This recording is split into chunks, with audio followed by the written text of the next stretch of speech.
vous avez bien sûr vu le dessin animé ou même le film de Tim Burton avec Johnny Depp. Alors le livre se divise en 12 chapitres. Donc je pense qu'aujourd'hui nous allons lire les 3 premiers chapitres, peut-être 4, on verra. Donc descente dans le terrier du lapin, ensuite la mare de larmes, puis une course à la comitarde et une longue histoire. Et peut-être le lapin fait donner le petit Bill.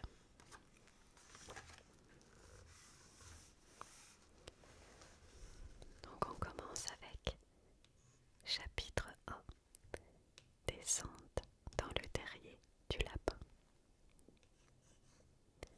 Assise à côté de sa sœur sur le talus, Alice commençait à être fatiguée de n'avoir rien à faire. Une fois ou deux, elle avait jeté un coup d'œil sur le livre que lisait sa sœur, mais il n'y avait dans ce livre ni image ni dialogue. Et, pensait Alice, à quoi peut bien servir un livre sans image ni dialogue? Elle était donc en train de se demander, dans la mesure du possible, car la chaleur qui régnait ce jour-là lui engourdissait quelque peu l'esprit, si le plaisir de tresser une guirlande de pâquerettes valait la peine de se lever pour aller cueillir les pâquerettes, quand soudain un lapin blanc aux yeux roses vint à passer auprès d'elle en courant.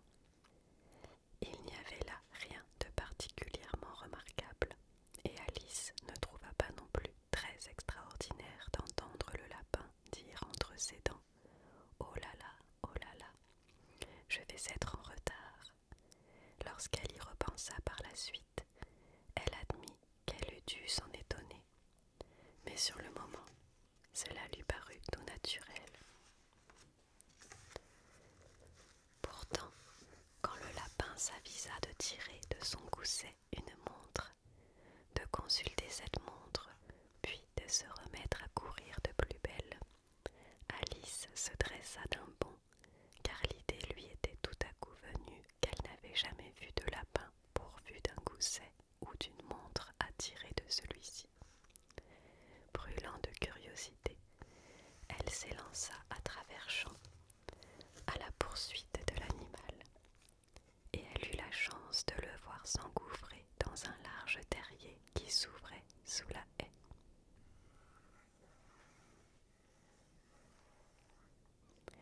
Un instant plus tard, elle s'y enfonçait à son tour, sans du tout s'inquiéter de savoir comment elle pourrait ressortir.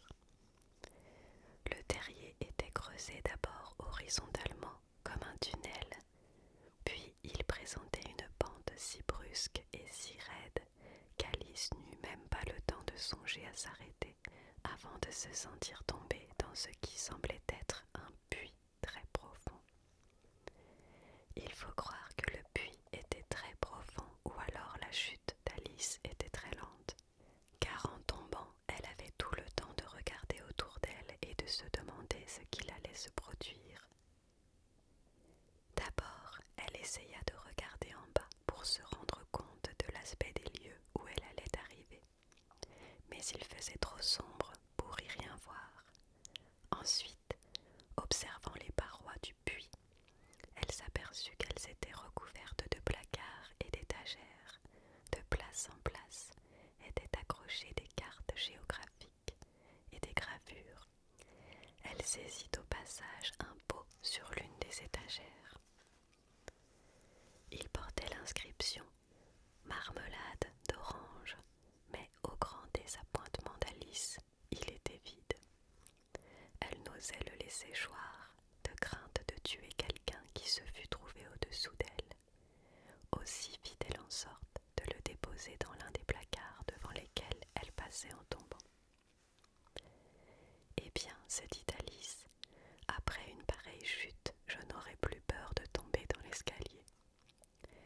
Comme on va me trouver courageuse à la maison, ma foi, désormais, même si je dégringole du haut du toit, je ne dirai rien. » Cela avait de fortes chances d'être vrai, en effet.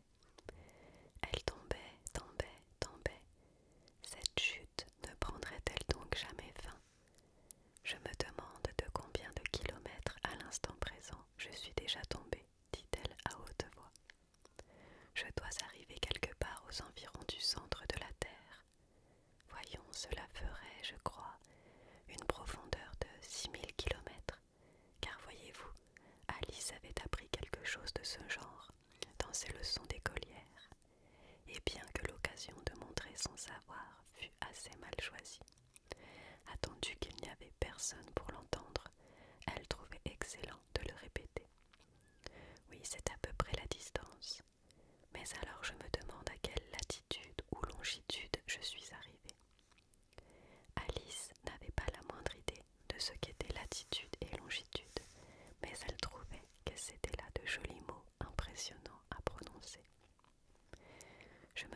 serait drôle de ressortir parmi ces gens qui marchent la tête en bas.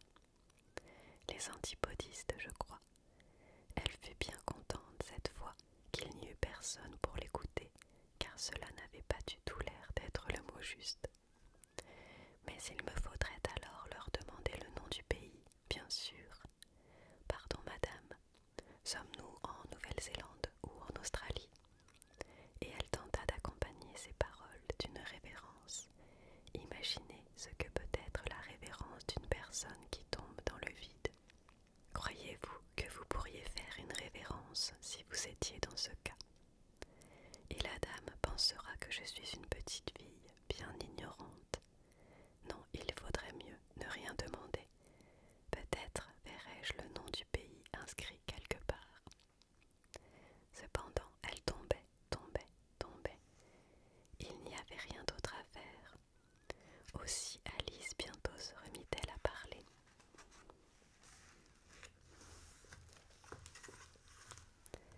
Je vais beaucoup manquer à Dina ce soir, c'est certain. Dina, c'était la chatte. J'espère que l'on n'oubliera pas de lui donner à 4 heures sa soucoupe de lait. Dina, ma chérie, comme je voudrais t'avoir ici avec moi. Il n'y a pas de souris dans les airs, je le crains, mais tu pourrais toujours attraper une chauve-souris. Et cela ressemble fort, vois-tu, à une souris. Au fait, les chats mangent-ils les chauves-souris? Je me le demande.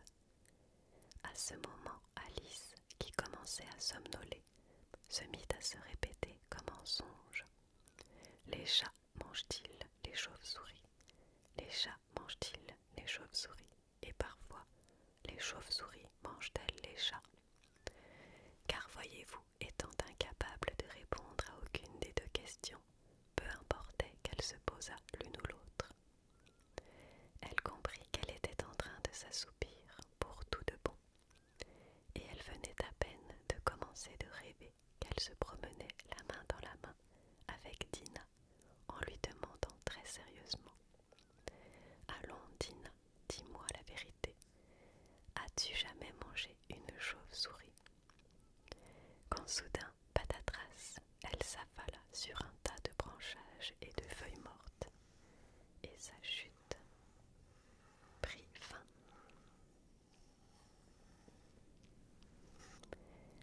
Alice, qui ne s'était pas fait le moindre mal, se remit sur pied tout aussitôt.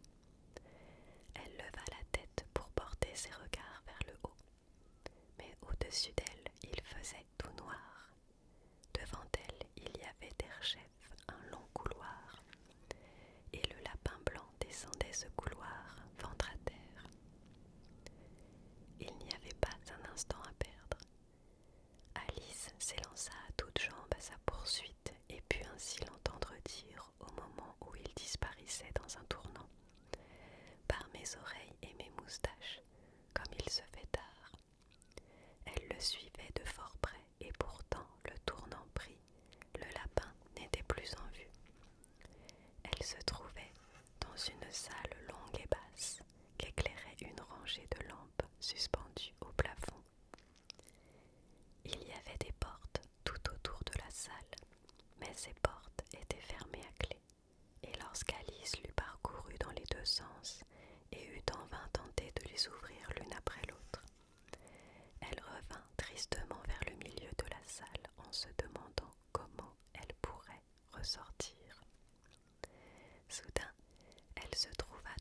passerait, se dit la pauvre Alice.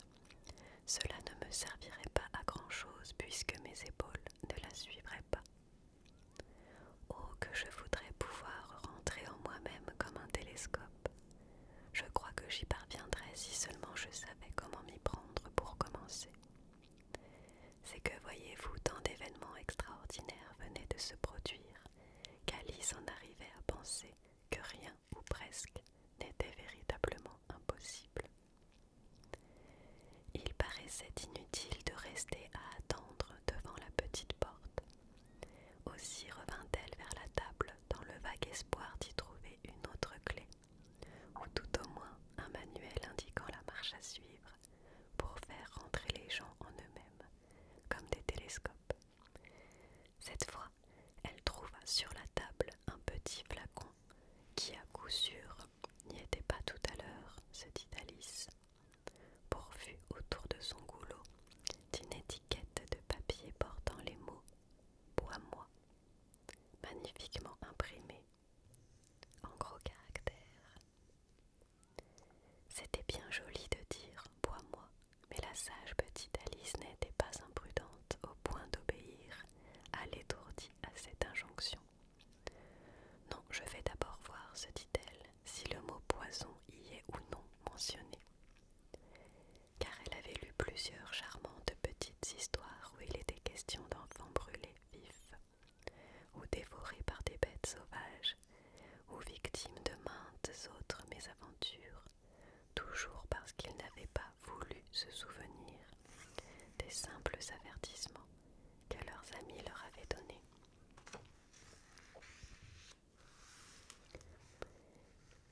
Ignorant par exemple qu'un tisonnier chauffé au rouge vous brûle si vous le tenez en main trop longtemps, et que si l'on se fait au doigt avec un couteau une coupure très profonde, cela saigne généralement. Et elle n'avait jamais oublié non plus que si l'on boit une bonne partie du contenu d'une bouteille portant l'inscription « poison », il est à peu près certain que l'on aura des ennuis tôt ou tard. Néanmoins, ce flacon-là ne portant assurément pas l'inscription « poison », Alice se hasarda à en goûter le contenu, et l'ayant trouvé délicieux, il avait en fait un goût de tarte aux cerises, mêlé à des saveurs de crème à la vanille, d'ananas, de dinde braisée, de caramel et de rôti au beurre. Elle eut au fait de l'avaler jusqu'à la dernière goutte. Quelle drôle de sensation, fit Alice. On dirait que je rentre en moi-même comme un télescope. C'était exact. Elle ne mesurait plus maintenant que 25 centimètres, et son visage s'éclaira à la pensée qu'elle avait à présent la taille qu'il fallait pour franchir la petite porte et pénétrer dans l'adorable jardin.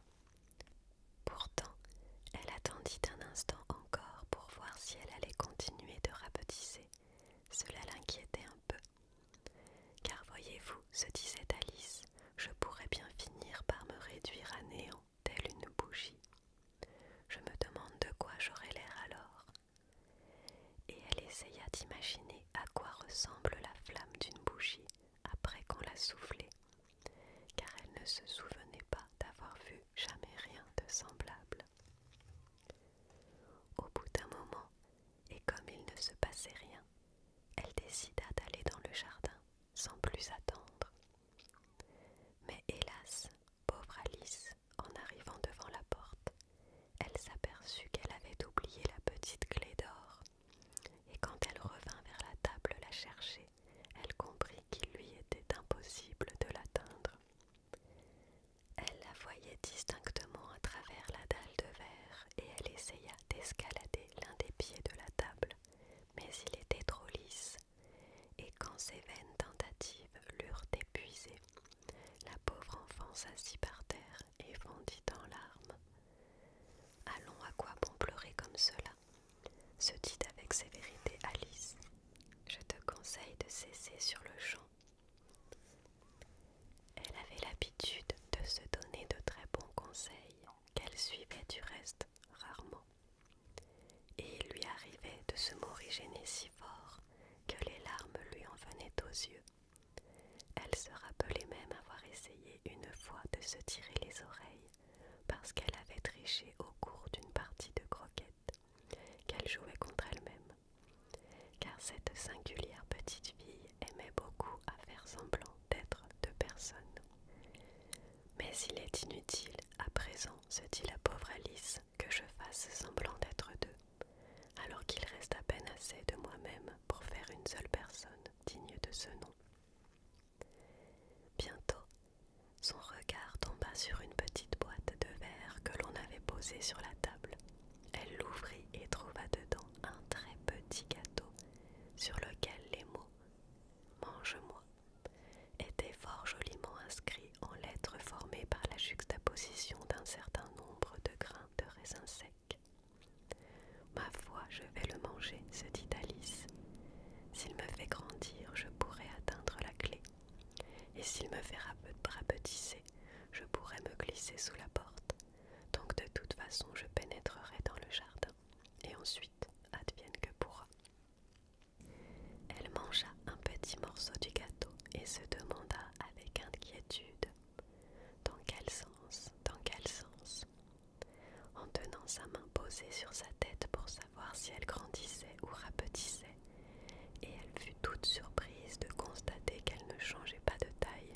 Certes, c'est là ce qui se produit généralement lorsque l'on mange un gâteau, mais Alice était tellement habituée désormais à n'attendre que de l'extraordinaire, qu'il lui parut tout triste et tout stupide de devoir admettre qu'il ne se produisait rien d'anormal. Elle se mit donc en devoir de dévorer le reste du gâteau.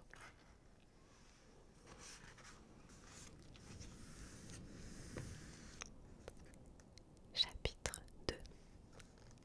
La mare de larmes. De plus en plus pire, s'écria Alice. Si grande était sa surprise que sur l'instant elle en oublia tout à fait de parler correctement. Voici maintenant que je m'allonge comme le plus grand télescope du monde. Au revoir mes pieds, car lorsqu'elle regardait ses pieds, ceux-ci lui semblaient être presque hors de vue, tant ils devenaient lointains. Oh mes pauvres petits pieds, je me demande qui à présent vous mettra vos bas et vos souliers, mes chéris. Pour ma part, je suis sûre de n'en être pas capable. Je serai certes bien trop loin pour pouvoir m'occuper de vous. Vous n'aurez qu'à vous débrouiller tout seul. Mais il faut que je sois gentille avec eux, se dit Alice, sinon ils pourraient refuser de me conduire là où je voudrais aller. Voyons un peu, je leur ferai cadeau d'une paire de souliers neufs à chaque Noël. Et elle continua d'imaginer comment elle arrangerait cela. Il faudra que je les confie à un commissionnaire, pensa-t-elle, et comme cela paraîtra cocasse d'envoyer des cadeaux à ses propres pieds, et comme l'adresse aura l'air bizarre, Monsieur le pied droit d'Alice, devant de foyer près le garde-feu, avec l'affection d'Alice. Oh mes aïeux, quelle sottise je suis en train de dire là. À cet instant précis, sa tête heurta le plafond de la salle. En fait, elle mesurait maintenant plus de 2,75 m. Elle s'empara aussitôt de la petite clé d'or et revint en toute hâte à la porte du jardin. Pauvre Alice, tout ce qu'elle put faire, ce fut de se coucher sur le flanc pour regarder d'un œil le jardin.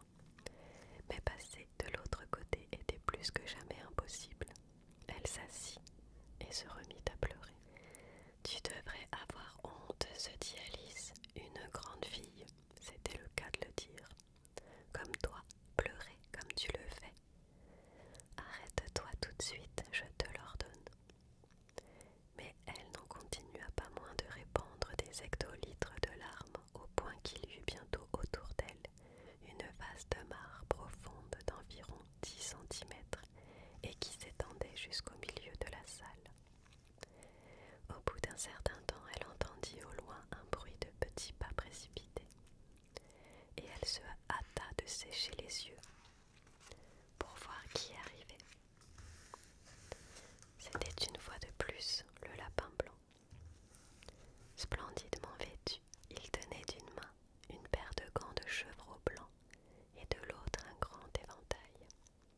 Est-ce que par hasard on m'aurait changé au cours de la nuit?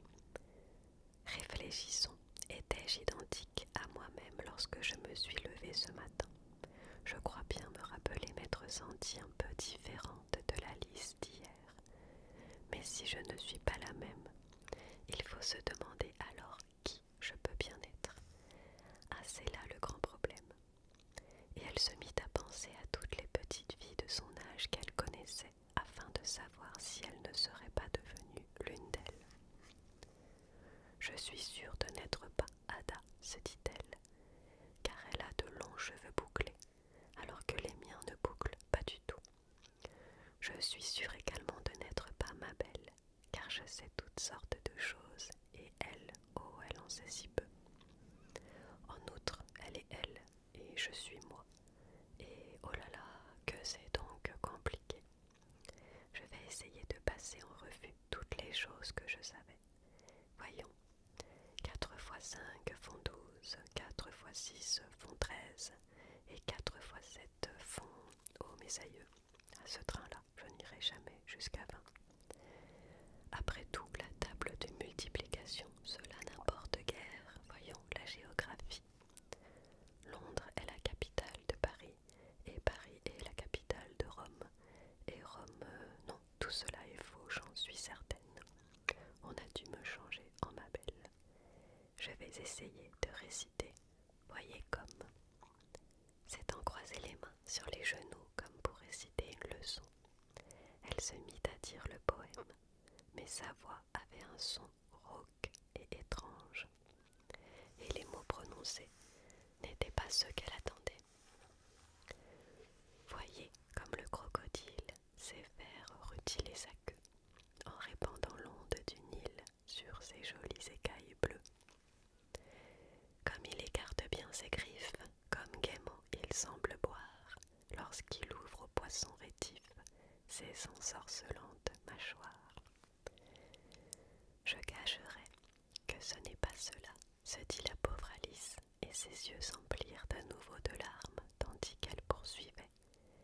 Il faut croire, en fin de compte, que je suis bel et bien ma belle. Je vais donc devoir aller vivre dans cette maisonnette exiguë, où je n'aurai presque plus de jouets, et où par contre j'aurai tant de leçons à apprendre. Non, ma résolution est prise. Si je suis ma belle, je ne bouge plus d'ici. On pourra toujours pencher la tête vers moi et dire « Remonte, ma chérie ». Je me contenterai de lever les yeux et de répondre « Alors qui suis-je? Dites-le-moi d'abord. » Et ensuite, s'il me plaît d'être la personne que vous aurez dite, je remonterai. Sinon, je resterai ici jusqu'à ce que je sois quelqu'un d'autre. Mais oh là là, s'écria Alice en fondant en larmes. Comme je voudrais que l'on penche la tête vers moi. J'en ai tellement assez de demeurer seule ici.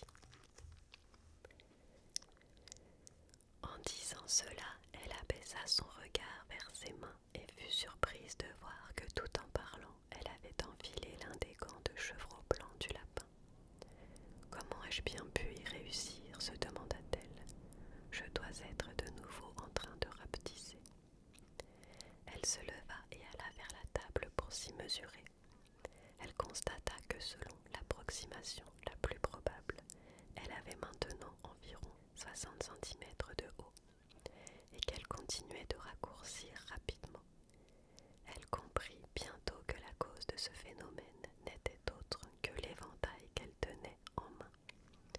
Aussi le lâcha-t-elle bien vite, juste à temps pour éviter de disparaître complètement. « Je l'ai échappé belle, se dit Alice, passablement effrayée de sa brusque transformation, mais toute heureuse d'exister encore. Maintenant, au jardin, et elle se précipita d'air chef vers la petite porte. Hélas, la petite porte avait été refermée et la petite clé d'or était posée sur la table comme auparavant.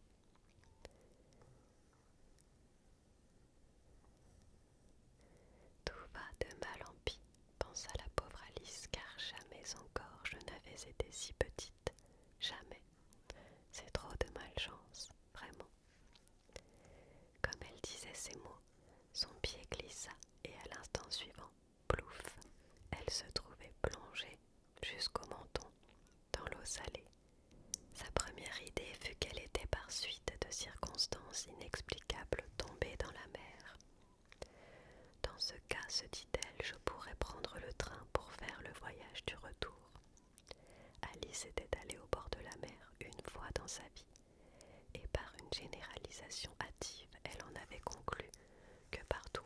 sur les côtes anglaises, on trouve un grand nombre de cabines de bain trempant dans l'eau, des enfants en train de creuser des trous dans le sable à l'aide de pelles en bois, puis une rangée de pensions de famille et derrière ces pensions de famille, une gare de chemin de fer.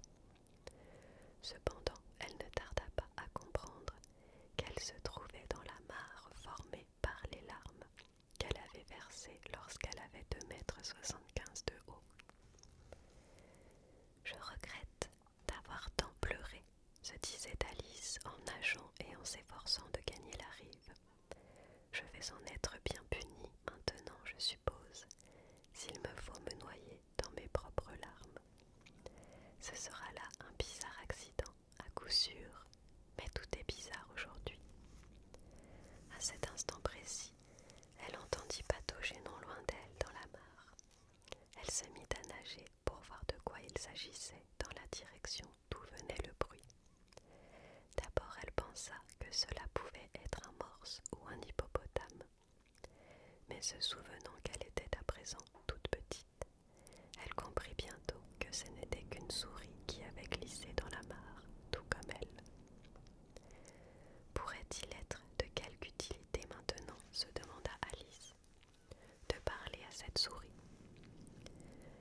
Tout est si extravagant dans ce souterrain qu'il n'est pas du tout improbable que les souris y aient le don de la parole. En tout cas, on peut toujours essayer de savoir si elles l'ont. « Oh, souris, articula-t-elle, connais-tu le moyen de sortir de cette mare? J'en ai assez de nager en cette onde, ô souris. » Alice estimait que c'était en de tels termes qu'il convenait de parler à une souris. Jamais encore elle ne s'était exprimée de la sorte, mais elle se rappelait avoir vu, dans la grammaire latine de son frère, une souris d'une souris à une souris aux souris. La souris la regarda avec curiosité. Alice crut même l'avoir cligné l'un de ses petits yeux, mais elle ne répondit rien. Peut-être ne comprend-elle pas l'anglais, pensa Alice. C'est sans doute une souris française, venue ici avec Guillaume le Conquérant. Malgré tout son savoir historique, Alice n'avait pas une très claire idée de la chronologie des événements. Elle reprit donc. « Où est ma chatte ?» C'était la première phrase de son manuel de français. La souris bondit soudain hors de l'eau, et il sembla que tout son corps frissonnait d'épouvante. « Oh, je te demande pardon !» s'écria aussitôt Alice, craignant d'avoir froissé la pauvre bête. « J'oubliais que tu n'aimes pas les chats. » « Que je n'aime pas les chats !» s'exclama d'une voix aiguë et vibrante la souris. « Et vous, les aimeriez-vous les chats si vous étiez à ma place ?» « Bien sûr que non, » répondit Alice, conciliante. « Ne va pas te fâcher pour cela. Pourtant, je voudrais bien pouvoir te montrer notre chatte, Dina. Je crois que tu te mettrais à raffoler des chats si seulement tu la voyais une fois. Elle est si pacifique, poursuivit à mi-voix tout en nageant paresseusement dans la mare, Alice. Elle ronronne si gentiment au coin du feu, tandis qu'elle se lèche les pattes et se lave la figure. Et c'est si doux de la dorloter. Et puis elle est sans rival pour ce qui est d'attraper les souris. « Oh, je te demande pardon !» s'écria derechef Alice, car cette fois-ci, la souris avait le poil tout hérissé, et la petite fille était sûre de l'avoir gravement offensée. « Nous ne parlerons plus de Dina, puisque cela te déplaît. »« Nous n'en parlerons plus, vraiment !» s'écria la souris, qui tremblait de la tête à la queue. « Comme si moi, j'allais aborder un pareil sujet. Dans notre famille, on a de tout temps exécré les chats. Ce sont des êtres vils, répugnants, vulgaires. Ne prononcez plus jamais devant moi le mot chat. » « Plus jamais, promit Alice, qui avait hâte de changer de sujet de conversation. « Aimes-tu les chiens ?» La souris ne répondit pas, et Alice poursuivit avec chaleur. « Il y a près de chez nous un petit chien que j'aimerais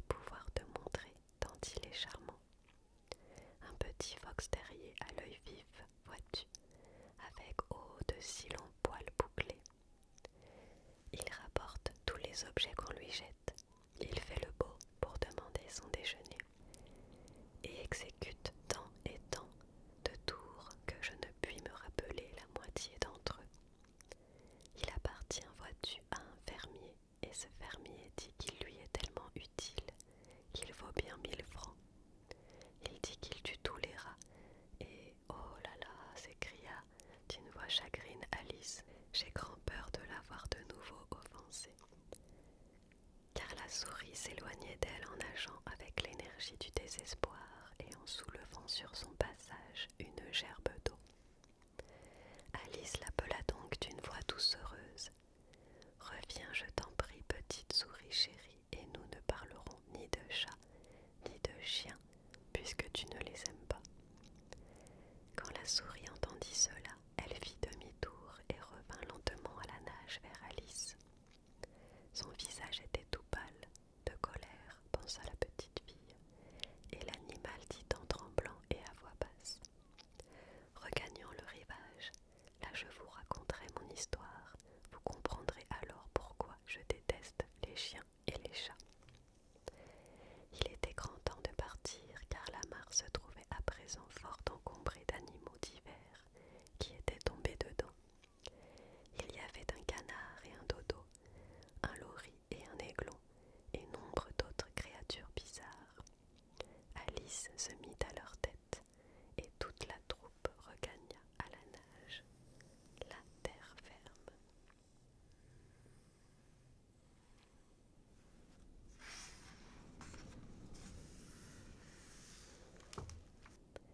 Chapitre 3. Une course à la comitarde et une longue histoire.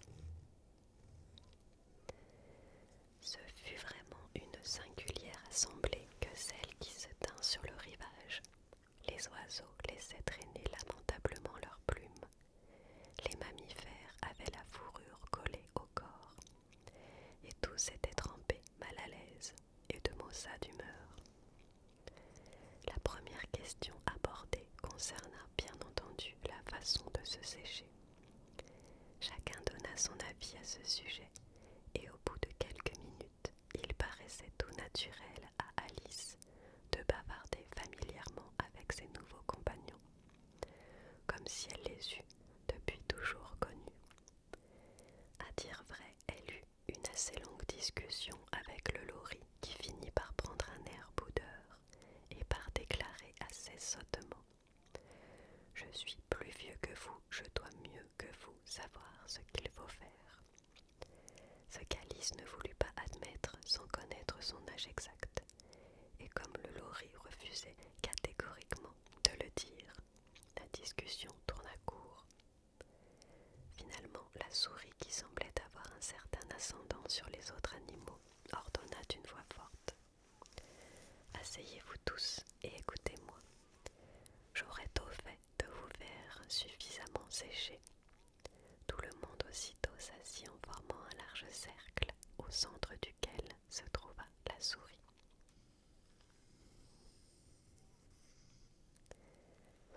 Alice fixa sur elle un regard inquiet, car elle se rendait compte qu'elle allait attraper un bon rhume si elle ne se séchait pas au plus vite.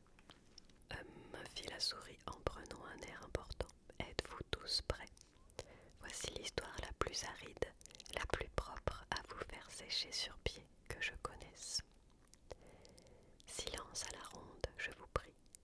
Guillaume le Conquérant, dont la cause bénéficiait de la faveur du pape, reçut bientôt la soumission des Anglais, qui avaient besoin de chefs, et qui, depuis quelque temps, s'étaient accoutumés à l'usurpation et à la conquête.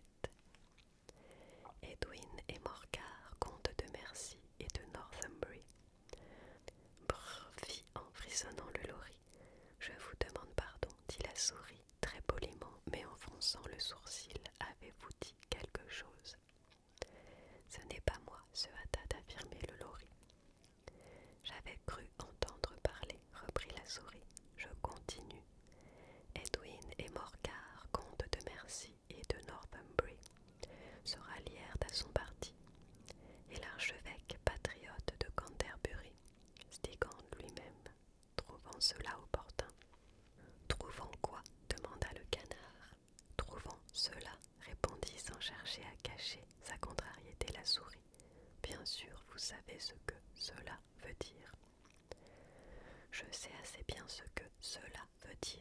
c'est moi qui trouve quelque chose, dit le canard. C'est en général une grenouille ou un ver. La question est de savoir ce que trouva l'archevêque. Sans prêter aucune attention à l'intervention du canard, la souris se hâta de poursuivre. Trouvant cela opportun, se porta avec Edgar Atheling à la rencontre de Guillaume pour offrir la couronne à ce dernier. Guillaume se conduisit d'abord avec modération, mais l'insolence de ces Normands, « Comment vous sentez-vous maintenant, ma petite ?» demanda-t-elle en se tournant vers Alice. Plus mouillée que jamais, répondit d'une voix mélancolique Alice. Ton histoire ne semble pas m'avoir fait sécher le moins du monde. Dans ce cas, dit en se redressant d'un air solennel le dodo, je propose l'ajournement de l'Assemblée en vue de l'adoption immédiate de remèdes plus énergiques. Parlez plus clairement, dit l'aiglon. Je n'entends goutte à tous vos grands mots, et en outre je crois que vous n'y entendez goutte vous-même. Et l'aiglon baissa la tête pour dissimuler un sourire. Quelques-uns des autres oiseaux firent entendre un petit gloussement. Ce que j'allais dire, poursuivit d'un ton offensé le dodo, c'est que le mieux pour nous sécher, ce serait de faire une course à la comitarde. Qu'est-ce donc qu'une course à la comitarde demanda Alice, non pas qu'elle se souciât beaucoup de le savoir, mais le dodo s'était interrompu, comme s'il eût pensé que quelqu'un devait prendre la parole, et nul autre des assistants ne semblait disposé à dire quoi que ce fût. Ma foi, répondit le dodo, la meilleure façon d'expliquer en quoi consiste cette course, c'est de la faire. Et comme vous pourriez en avoir envie, par quelques jours d'hiver et de vous y essayer, vous-même, je vais vous dire comment s'y prit le dodo.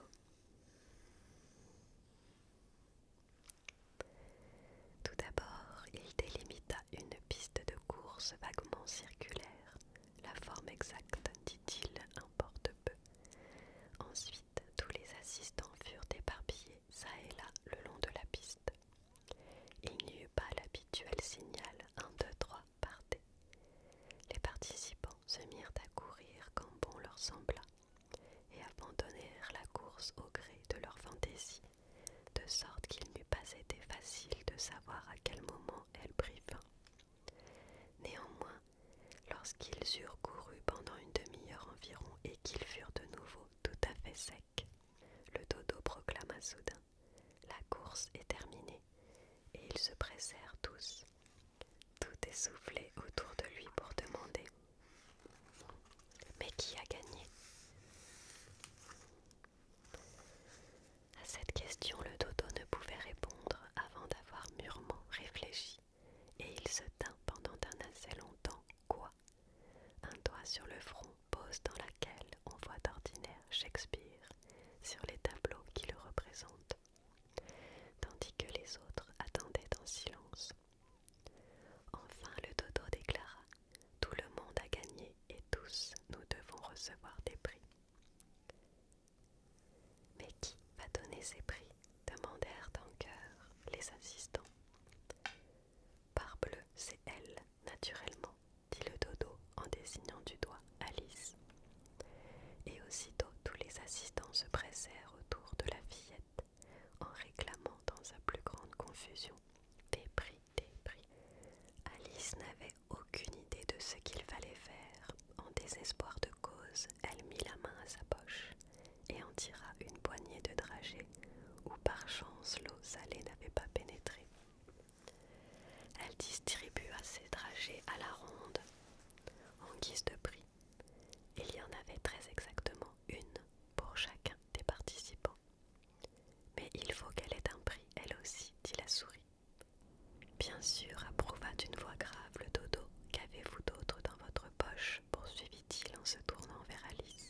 les autres applaudirent.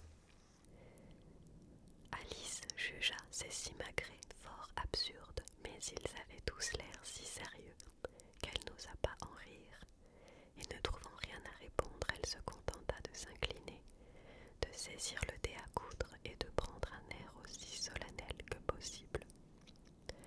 Il fallait maintenant manger les dragées, ce qui n'alla pas sans provoquer quelques bruits et quelques désordres, les grands oiseaux se plaignant de ne pouvoir apprécier le goût des leurs, et les petits s'étranglant et devant se faire donner des tapes dans le dos.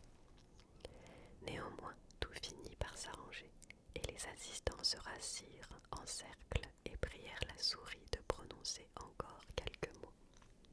« Tu m'avais promis, t'en souvient-il, dit Alice, de me raconter ton histoire et de me dire pourquoi tu es lèche et lèche, ajouta-t-elle à voix basse, craignant presque de l'offenser de nouveau. C'est que c'est long et triste, dit la souris en se tournant vers Alice et en exhalant un soupir. Vos queues à vous autres souris sont longues, sans doute, dit Alice en abaissant avec étonnement son regard vers l'appendice caudal de son interlocutrice. Mais pourquoi dire qu'elles sont tristes? Et elle continua de se creuser la tête à ce propos, tandis que la souris parlait, si bien que l'idée qu'elle se fit de l'histoire ressembla à ce qui suit.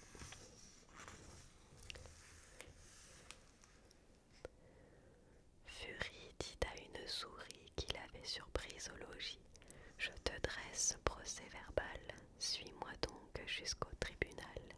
Inutile de discuter, il faut que ce procès ait lieu. Car ce matin, en vérité, je n'ai à faire rien de mieux. » La souris répond au roquet: « Mon cher monsieur, un tel procès sans jury et sans juge serait irrégulier.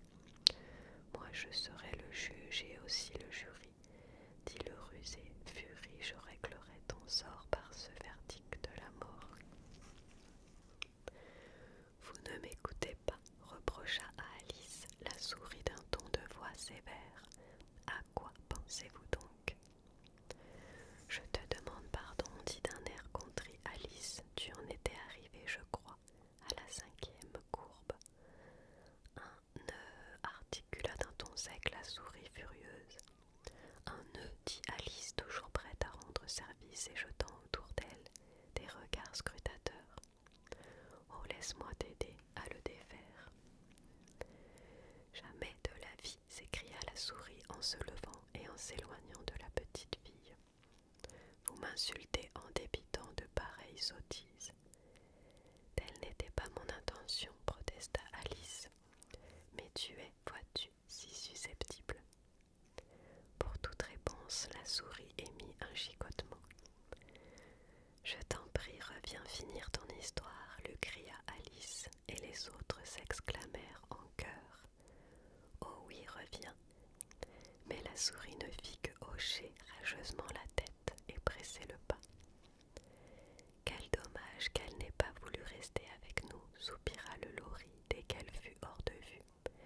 Et une vieille mère crabe crut devoir profiter de l'occasion pour dire à sa fille: « Ah, ma chérie, que ceci te serve de leçon, ne perds jamais ton sang-froid. » « Silence, maman, répondit la jeune pinceuse, non sans quelque hargne. Tu ferais perdre patience à une huître. Je voudrais bien que notre Dinah soit ici, vraiment, je le voudrais bien, dit à haute voix, sans s'adresser à personne en particulier, Alice. Elle aurait eu vite fait de nous la ramener.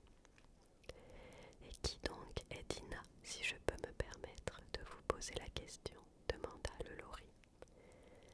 Alice, toujours disposée à parler de sa favorite, répondit avec empressement. Dinah, c'est notre chatte. Elle n'a pas sa pareille, je vous l'affirme, pour la capture des souris. Et oh, j'aimerais que vous la voyiez faire la chasse aux oiseaux. Oui, elle vous dévore, un petit oiseau en moins de temps qu'il n'en faut pour le dire. Ces paroles firent sur l'assemblée une impression tout à fait remarquable. Quelques-uns des oiseaux décampèrent sans plus attendre, à s'emmitoufler très soigneusement dans son plumage en remarquant: il faut vraiment que je rentre à la maison, l'air de la nuit est mauvais pour ma gorge. Et un canari rappela ses enfants d'une voix tremblotante: venez vite, mes chéris, il est grand temps pour vous d'aller au lit. Sous divers prétextes, ils s'éclipsèrent tous, et Alice bientôt resta seule. Je n'aurais pas dû parler de Dinah, se dit-elle mélancoliquement. Nul en ces lieux-ci ne semble l'aimer, et pourtant je suis sûre que c'est la meilleure chatte du monde. Oh ma Dinah chérie, je me demande si je te reverrai jamais. Et à ces mots, la pauvre Alice se remit à pleurer, car elle se sentait très seule et très découragée. Au bout d'un court moment, cependant, elle entendit de nouveau, au loin, un bruit de petits pas précipités qui lui fit lever vivement les yeux, en presque souhaitant que la souris ait changé